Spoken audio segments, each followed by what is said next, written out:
he is building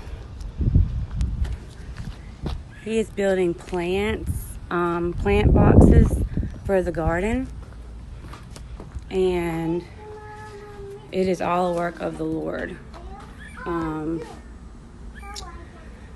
Let's see.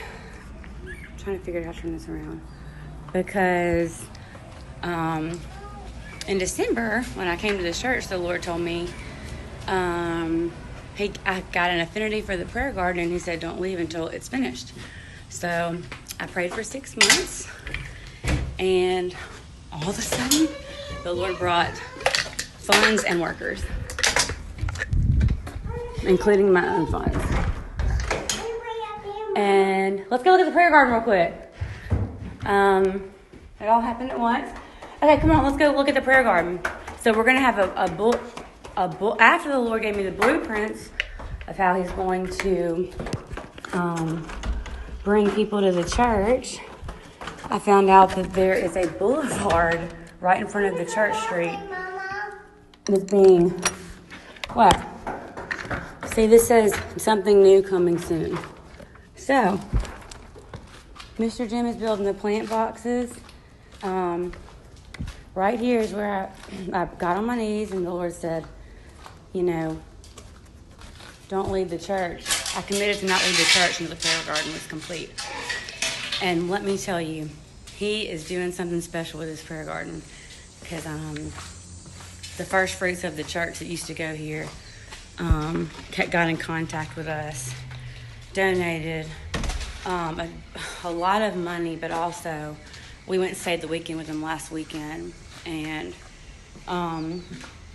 it was just, I almost cried. She was almost crying, because she used to go to this church when it was full of people, like thriving, 100 college students. The nursery was filled up, and so I'm not kidding. On July, was it July 1st or no?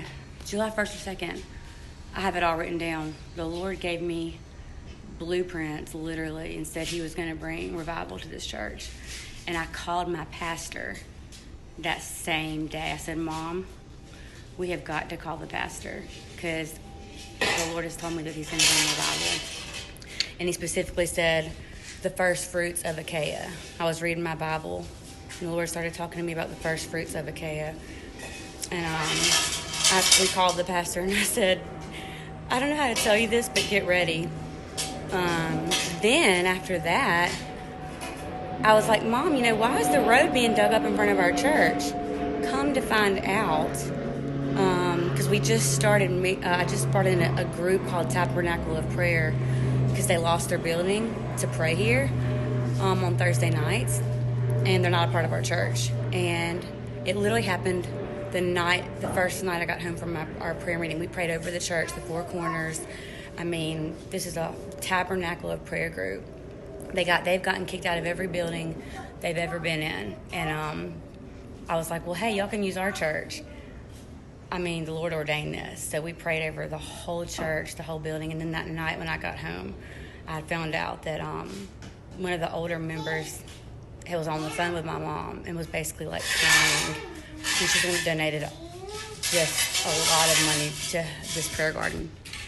I just think the Lord's doing something special here. But the boulevard, literally, I didn't even know. I was like, oh my God, why is it being dug up?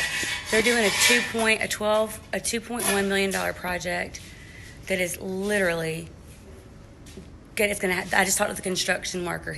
They're gonna put trees in the middle of the street. It's gonna be a boulevard. It's literally gonna just be a beautiful boulevard right in front of our church. And this is after the Lord had already given me the blueprints, of how to evangelize around.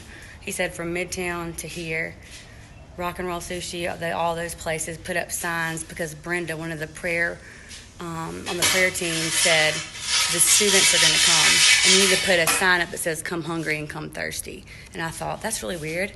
I had just been on the campus for the past 2 weeks, because Lorelai wanted to go over there, getting revelations on the campus. So